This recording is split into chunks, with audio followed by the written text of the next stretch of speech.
everybody. Welcome to the Bitcoin layer. My name is Noelyne Sumba, block height 788-791. And today I have a very special guest, Nikolai, with us. I prefer to use the name Okin. So All right. Okin is founder, the founder of Okin and from Namibia. So Okin, could you please say hi? Thank you for joining us today.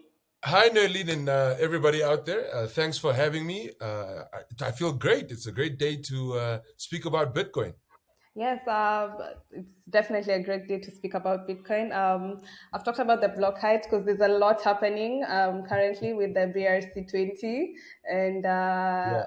everybody is in a chaotic mood. So no other better person to have this conversation with than you. Okay, I've known you a while from the Bitcoin space in Namibia, and Mhm. I'd still like want for you to tell our viewers when did you first become interested in Bitcoin? Okay. Well, great question. So for me, what happened was I fell into Bitcoin because of the actual use case for remittance payments and cross-border transfers. And what happened was my brother was in Dubai, and I was busy sending him money, but the fees were really strangling me. So I tweeted out my frustration, and the owner and founder of Landifa.com, which is an on-off boarding. Basically like a on-off boarding for where you can buy and sell Bitcoin, but they're not an exchange for Namibia and for Greater Africa. So the founder contacted me and he said, "Look, just he tweeted back at me and said, just send it to your brother in Bitcoin." I said, "Look, you know what? Just show me how this works." Half an hour later, roughly, my brother had the Bitcoin, and he asked me, "How the hell did you do that?" And I said, "You know what? We're gonna find out." And ever since, I've been in Bitcoin. It got more and more into it as time went, and as more use cases became apparent to me. But yeah, that was my origin into Bitcoin. If you love buying Bitcoin just like I do, then River should be your favorite place to buy it. Purchase Bitcoin with no fees when the dollar cost average, and know your assets are in multi-sig cold storage with 100% full reserves. Plus, River has built their own infrastructure so they don't rely on third-party custodians. There's a new standard in Bitcoin, and River is setting it. Get started at River by visiting river.com. Oh, that's very interesting. So you've talked about your brother. Does this mean that the spread of Bitcoin in Namibia is it widespread? And what is the current state of adoption of Bitcoin in Namibia, by the way? It's very interesting actually because it's one of those things that are difficult to gauge. Reason being, people get Bitcoin or they obtain their Bitcoin from different means. Some buy them through, let's say, like Landifa. Others buy them through Easy Sats, which is an arm of Okin ENT, which is where we educate and help the everyday people be able to get hold of Bitcoin in the form of Bitcoin vouchers from Azteco, the Azteco Bitcoin vouchers. So they don't if basically people that don't have bank accounts or don't have access to exchanges would still be able to buy Bitcoin. Then there are the ones that do buy from exchanges, the ones that mine. So everybody has a different approach to how they obtain their Bitcoin, and as such, it's not really easy to gauge how many real Bitcoiners are in Namibia per se. But that said, we have held now. I've held I think last week. We're in a new week now. Yes, last week I held the first TPOC, which is the Pursuit of Knowledge Bitcoin event for the year, where we were showing people just how to accept Bitcoin and at the same time how to earn it without having to spend any money or any of their funds on that. And as we moved forward with that, I realized most of the people that were there were people that were either stacking Bitcoin already through their trading, or ones that have been to previous events of mine, or just ones that are in other platforms or use other platforms to get Bitcoin, and they just wanted to get more information. So there are a few throughout Namibia. I just can't say how many. I would say definitely more than 1,000, 10,000 people nationwide. But that's also a guess. I wouldn't be able to pinpoint it. But And adoption is maybe just for context, how large is the population in Namibia? Like, okay. what's the number we're talking about? Yeah. So the number Namibia is actually the second least populated or least second least populated, density populated place in the world. So, which means like Mongolia, for the size of the country compared to the amount of people, they are the least populated per, like, let's say, square mile or whatever. Or for Namibia, we're the second, but we have a lot of land and we've got like 2.6 million, 2.7 million people, and our nation size is really big. So yeah, we're basically, I think, just a bit more than I think Botswana is also 2 point something now. So yeah, but we're not even 3 million people in my country. Interesting. I know your country because of the there's desert that crosses the Mhm. ocean. It's actually on my bucket list to visit. One of these days, you'll see me You there. should. So, you've talked a lot about how there's the earning of Bitcoin, there's the spending of Bitcoin, and I think it's a very interesting time to talk about this because I feel we're getting into times where people won't be able to buy Bitcoin easily, and it's interesting that you're mentioning how you can earn Bitcoin. So, what are some of these ways in which you use or you know how people can use to earn Bitcoin? Okay, so just a little bit of background on why I go the route of earning Bitcoin. A lot of people in Namibia, the general public, still view Bitcoin as a scam because there were scammers once Bitcoin became known in Namibia a couple of years back, even 2017. There were scammers out here telling people, give me your money and we'll do this Bitcoin thing for you, you'll get whatever what returns, and then people lost money. So one of my goals was to show people, you don't give me any money, you don't have to give me anything. Like, come to the event. If there's a ticket amount, just pay for your ticket as you would for any other event, and we'll show you how to earn Bitcoin. And then I always tell people, and it's the truth is, I haven't now for almost a year and 3 months now, roughly, I haven't spent Namibian dollars, fiat money, to purchase mobile airtime for my phone, right? To get my data and all of that. I've used many different methods, Bitcoin methods, to earn satoshis, and then I've spent those satoshis through Bitrefill to then buy my mobile airtime vouchers, and then through that, then I've connected everything. So things as simple as when I started it was earning via my podcast. Yeah. At the time, I was running the hashtag From the Jump podcast, which I still plan when I get some more time to start up again. But what I was the first African podcaster to get paid via the Value Podcasting 2.0 protocol. So while people were listening to streaming my words, they were paying me satoshis, and that was how I started falling into the okay. What else can we do to earn? And from there, we moved on to oh wait, there's Zebedee. So games on my phone. So I could already be playing games.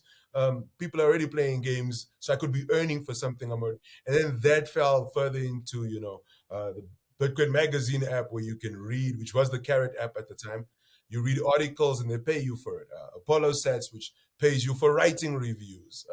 Stacker News, which pays you for reading and writing reviews and posts and everything. So yeah, and then there were just a lot of back then a lot more the Sphinx app as well, which works as a messaging app that you pay for every interaction.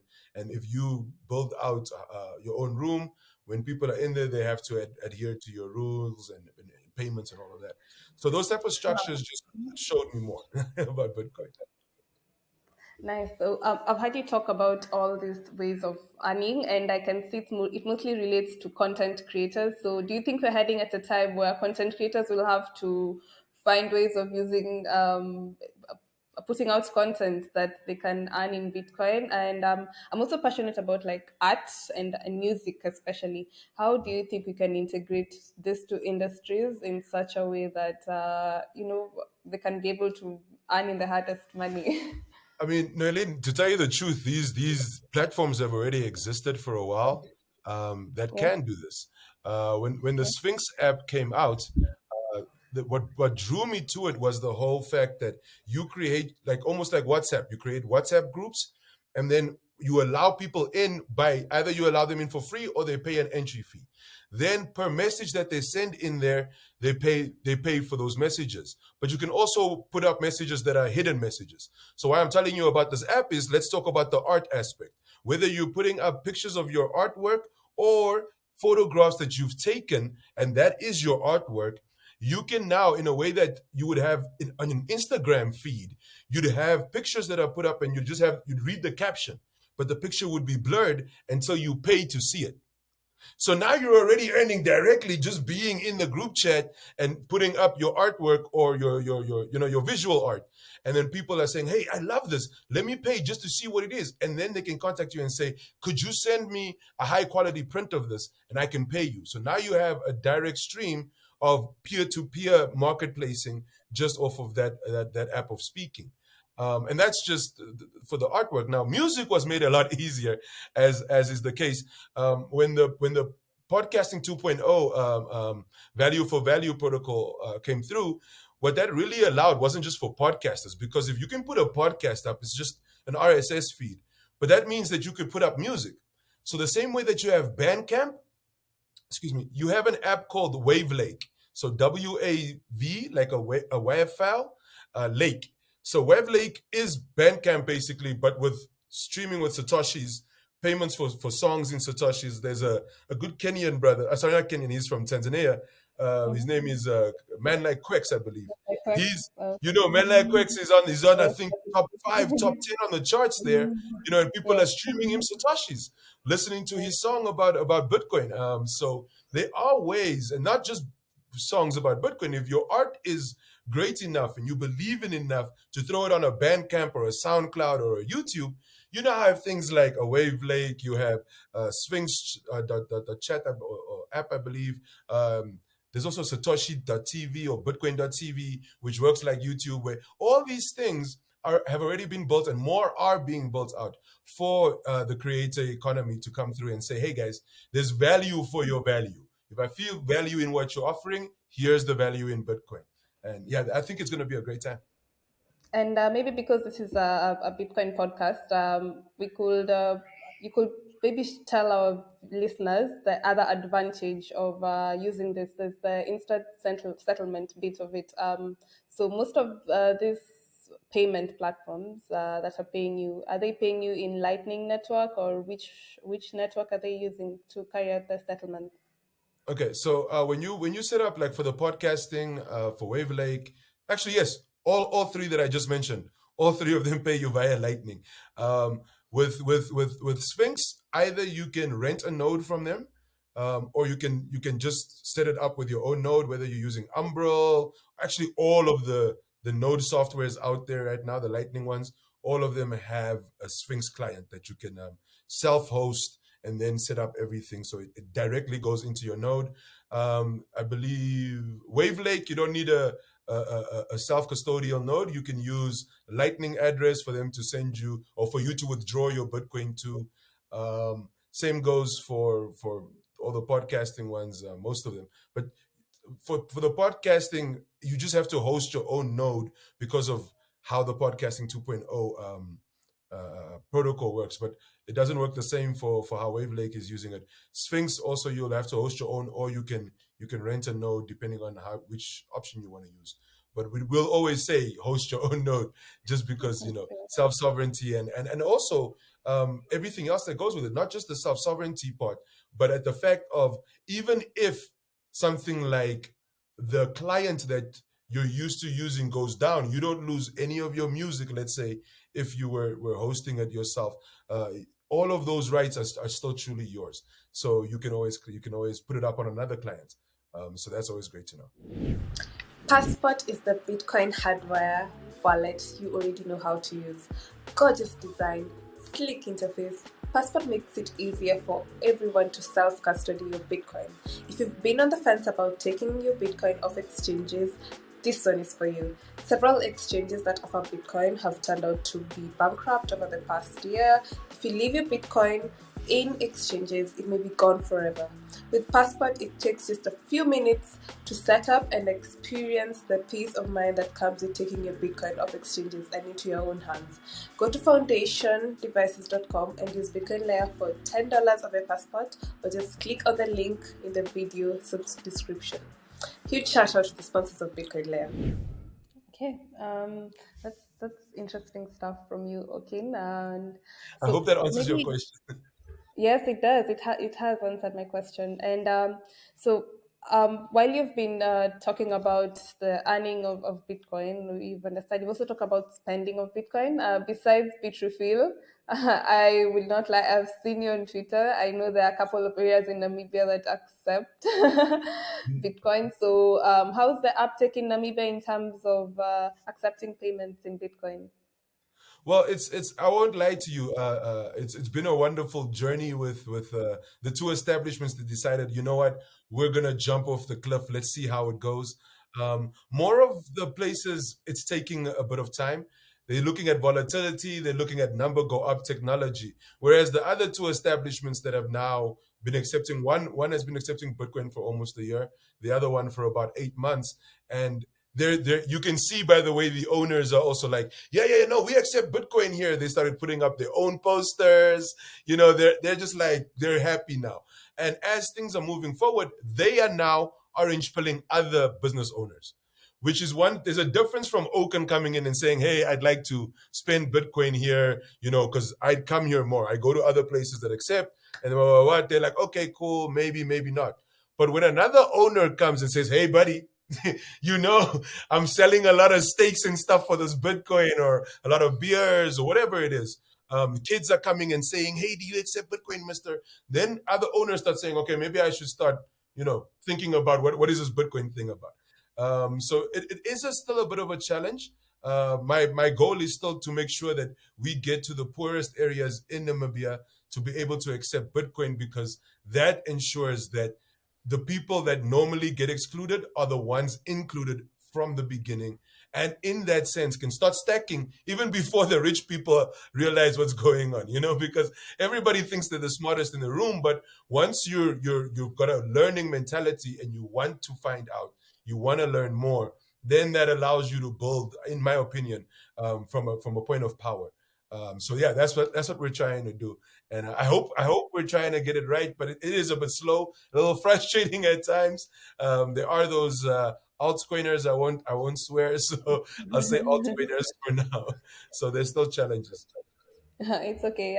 Around here, as I also remember being told, we use the word shitcoin. Yeah, I it's, was it's gonna very say much allowed. So, okay, now I've heard you talk about Namibia and earning and spending, and I think you also mentioned the vouchers that I have the pleasure of working with you using the Azteco vouchers, and I have seen the power it entails, the buying of Bitcoin P2P. But I'd also like to know, is the uptake also the same in Namibia? Are you having people curious about buying Bitcoin non KYC? Well, this is the crazy thing. They're not even thinking about the non KYC aspect. Most of the time when I speak to people, and this is why I love the Stako Bitcoin vouchers, is it's instantaneous. I can sell you a Lightning voucher, so it doesn't even have to be on chain, which is already, right now people are like, oh my goodness, the fees are wild. It's like, hey, you can still get Bitcoin Lightning vouchers, and that is another aspect that a lot of people don't think about. Is you don't physically have to go and say, okay, let me calculate what the fee is going to be. No. The fee is going to be just your merchant fee and the commission fee. But other than that, you've got your lightning as soon as you leave. Now, one of the beauties is when you're sitting, like with myself, I go to places that tend to be a bit more confrontational, which are bars. That's where people, they drink and they like to argue about things, and I have a loud voice, so it's easy for me to argue. And I'm reluctant when it comes to Bitcoin. So what I do is I'll get into conversations with people. They'll be like, no, this Bitcoin thing is a scam. You're just trying to take people's money. I'll be like, oh, okay, sir. Okay, sir. How about I pay for your beer? What do you mean? I'm like, no. They accept Bitcoin here. I'm gonna pay for your beer. And better yet, check this out. Give me $20. Give me the $20. Download this wallet. Here's the Bitcoin, right? Just take the voucher here, scan the QR code, show them exactly how to do it. And I say, now pay for your beer yourself. Now you paid for it in Bitcoin. Yeah, but you took my money. I'm like, cool. Now let me show you how to earn that Bitcoin. And I tell them, look, for a week of playing games, I earn enough airtime to then for a week have data. I can call people, I can SMS, I can do all of that. So if I can do that for a week, you can use that money for whatever you want to use it for. Then I show them, okay, cool. You don't need the airtime, but now you've earned Bitcoin, and let's say you have 50 Namibian dollars worth, or 50 rand worth, whatever, right? And with those satoshis, when people are like your friend, and this is always my favorite one when I talk to cleaners, when I talk to gardeners, it doesn't matter who. It can be the CEO, it can be the person that cleans the CEO's office. They all love this example. You tell them, listen, once you've earned the Bitcoin, I've shown you how to earn it now. Now, when your friends or anybody says, hey, I need to buy some airtime, I'm going to go to the store. You tell them, no, no, no, buddy.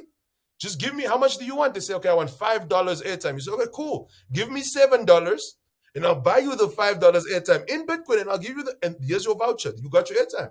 I made $2 and I got my $5 that was in Satoshis now in fiat money. So if I wanted to actually sell it, no, I didn't have to. I bartered my Bitcoin for airtime that you needed and you paid me fiat for. So now somebody that is unemployed can literally employ themselves. Slowly but surely, yes, but you can. And this is the power that a lot of people, in a lot of Western worlds don't see of how Bitcoin works on the ground for a day-to-day transaction that could literally feed you like that. It's crazy. Interesting. Very interesting. Okay. So you, I know Namibia tried to implement CBDC. How far has that gone? They haven't told us. I mean, They last haven't last told I you. knew, I wrote a reply. I think a couple of people wrote some replies to when we could in that 1 month that they gave us, or a couple of weeks. And yeah, we haven't heard back since. There's been nothing in the newspapers. They're talking about green hydrogen now. They're talking about other things. They're not talking about the CBDC right now. But I think right now the central bank is also just looking at the fact that fuel prices are doing different things, and they're looking at the banks overseas and what's going on with First Republic crashing and all these things. And I think they're just trying to see what is the confidence even for locally. I mean, a lot of us are looking at our banks like, bro, these fees, they're killing us. Even members of parliament are now bringing motions to say, nah, something has to be done here. Like, who's doing what? Because these fees are killing the people, and we already have high unemployment. So you can't have high unemployment, high banking fees, and it's just inflation going up and all of this. It just doesn't make sense. And trying to bring Bitcoin through in this environment is still, even though people need it, they don't understand that they need it or how much they need it yet. And that's something that not only education but also just the environment will have to play a part in, and some patience. I'm not a very patient person. We are all very patient. I think we require lots of patience. Hopefully, eventually we'll get there. I think things are moving very fast, not just for Namibia, the whole of Africa all at once. And I feel we're going to be seeing lots of changes coming soon. So, okay, what does the future look like for you in terms of Africa content creation, earning and spending Bitcoin, as you've mentioned? What Well, innovations or technologies do you think should be developed for us to get there? Well, I think we can develop it ourselves to just on the end part though. Look at Machankura. It's born from Africans for Africans to really really solve a use case of just, most of us don't have smartphones. Most of us have feature phones on mass when you think about it, and even those with smartphones still have like a feature phone just in case the smartphone gets jacked or something happens. So that's one thing. I think Africans are very intelligent. We've proven it over and over and over across the continent for eons. So I think it's just for us to stand in our power and say we're going to build the solutions that we truly know we need and that will make our lives better. And if it makes our lives better, it can only make people in other continents' lives better. So I think the future for especially in Namibia is more educational sessions. More, how do you accept Bitcoin? Just telling people that is the first step, even before explaining what Bitcoin fully is, because let's be honest, most of us used money most of our lives without really knowing what it was. And Even when I always start off with just as a quick interjection, I always start off a session by asking people, you, uh, you know, there's a difference between currency and money. Like, if you knew there was a difference, put up your hand. And everybody just looking at each other, and I'm like, oh, if you didn't know there was a difference, and then I put up my hand, and I'm like, I didn't know before 2019 that there was a difference, and they're all like, okay. Then you start seeing like hands go up, and I'm like, okay, I'm going to tell you what the difference is, and then we walk through, the two things that separate a money from a currency, and why something that can be created by somebody else cannot be those two things. And then you start seeing slowly but surely just that start. You don't need to go further than that and then jump into, okay, so this is how you accept Bitcoin. This is why you would accept Bitcoin, and this is where you could go get more information. But once you start with decentralization and censorship resistant, people's eyes start glazing over, and they're like, bro, man, I'm just trying to drink a beer, you know. So I think, education, but in a sense where it's more where people are and not where I want them to be, or where Bitcoiners want them to be, but meeting them where they are, and then helping educate from there onwards, and just being a guiding hand to make sure people don't feel alienated in the space. And then as well, working with schools. I think the children are the future, and the children don't have as many ingrained, oh, I'm the smartest person in the room, and then nobody can tell me what's supposed to happen. So Yeah. children are more willing to experience and experiment and see what is and what isn't, and check it out. And they ultimately are the way that things like M-Pesa, easy wallets, and things this side in Namibia, and globally have spread. It's because the children showed their parents how to use these things, and then the parents started sending money to their cousins, wherever. This is how the adoption happens. It doesn't happen from the head of the household down. It's going to be from bottom up. Thank you very much, Okin. And I agree with you that children are the future. So build for future generations, Bitcoiners. So your work is truly inspiring, Okin. And I would love to continue seeing what you come up with, how far Namibia goes with Bitcoin adoption. And thank you. Your work is truly inspiring. Could you maybe tell our viewers where they could reach you? Thank you very, very much for the compliment. I do believe we all have a place, or a part to play in the mission of getting Bitcoin and the understanding of Bitcoin into, not, and I always say every African, because we are African.